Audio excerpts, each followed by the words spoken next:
You really think I have a killer instinct? It's a Buchanan family trait. Asa had it in spades, and I think I've proven myself in that department as well. You mean like when you brought the shotgun to my parents' wedding and threatened to shoot my brother? There are better examples, but that'll do. And I'm not going to lie to you here. There's nothing I would have enjoyed more than putting some buckshot in the backside of David Vickers. And I'm sorry, because I know how you feel about David. It's okay. I know you have your own reasons not to like him. This goes way beyond not liking him. David destroyed my marriage to Kimberly, and the only reason I backed off that day in church was I didn't want to ruin your parents' wedding. But it's all right, because someday I'm going to find a way to pay David back. Of course, you know all about payback, don't you? What are you talking about? I'm talking about what you did to Nate Salinger. I didn't think anyone was in here. Sorry. I didn't know you remember. I've never seen you here before. Someone gave me a free pass. I was hoping to take the edge off between jobs, but I don't want to crowd you. I'll go. Good idea. There's room. Look, I want him to stay.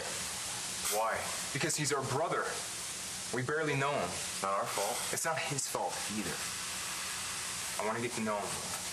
What about you? I wouldn't say that seeing you with James upset me. Oh, no? Is there, a euphemism you would use? Okay, I would say that I was slightly jealous. Right, and the Pope is slightly Catholic.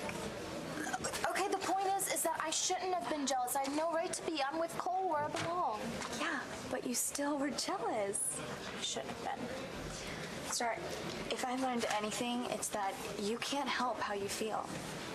Especially when you know you shouldn't be feeling that way. Here's the thing. I started to feel close to James when we were on the run, but that's because I thought that I was losing Cole, and James was there for me the way Cole wasn't. Wait, but then as soon as I got back here, I got back on track with Cole, and my feelings for James were just over. So you and Cole are really back on track? Absolutely. The one thing that I learned from all of this is that Cole is my soulmate, and I don't want anyone else. I want your mom back as much as you do.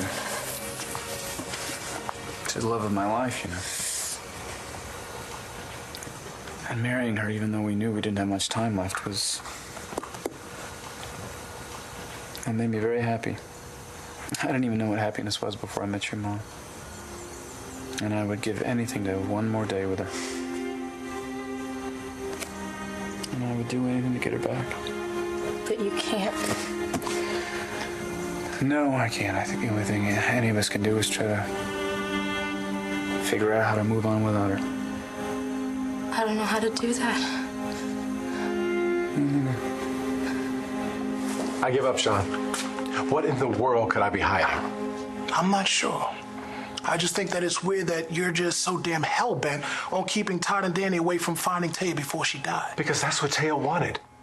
She didn't want her husband and her daughter watching her waste away? It wasn't that long. How much wasting could there have been? You can't know. Well, there's something I do want to know. Did Taya change her mind? Sean. I knew the woman, Greg. And I find it hard to believe, after everything is said and done, that she wanted to die alone. You say you knew her?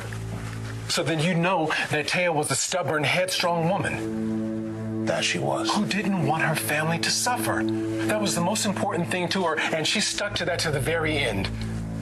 And she never changed her mind. And for the record, she wasn't alone. I was there. You see? That's my point.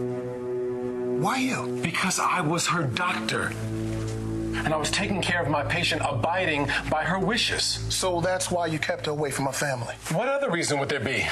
I don't know. You tell me. I brought you to Tahiti because I wanted to marry you. No other reason. If that was the case, you could have married me back home at our wedding. Except it wasn't our wedding, was it? It was Dorian's circus. Look, Blair, I have no idea what kind of story John and Kelly cooked up to convince a judge to issue a warrant, but none of it is true. Patterson. I need you to believe that. I told you I don't know Greg Now, really? Patterson. Patterson. And Kelly has a mugshot of a one Craig Patterson after he killed his wife, and it looks a lot like you, Eli. Well, good for Kelly. She found a mugshot of some guy who bears a passing resemblance. It's not a resemblance. It's you. And Kelly's got the mugshot. Impossible.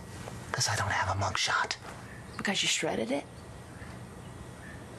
That's right.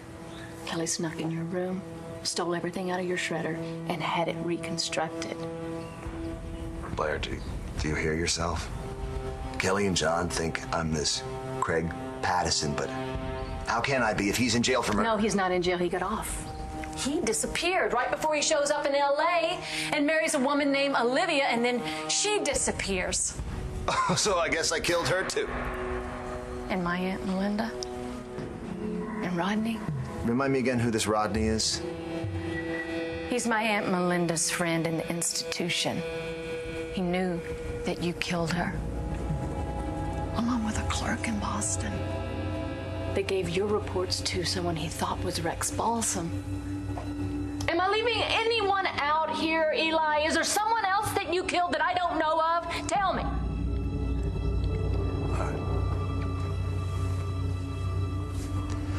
You got me.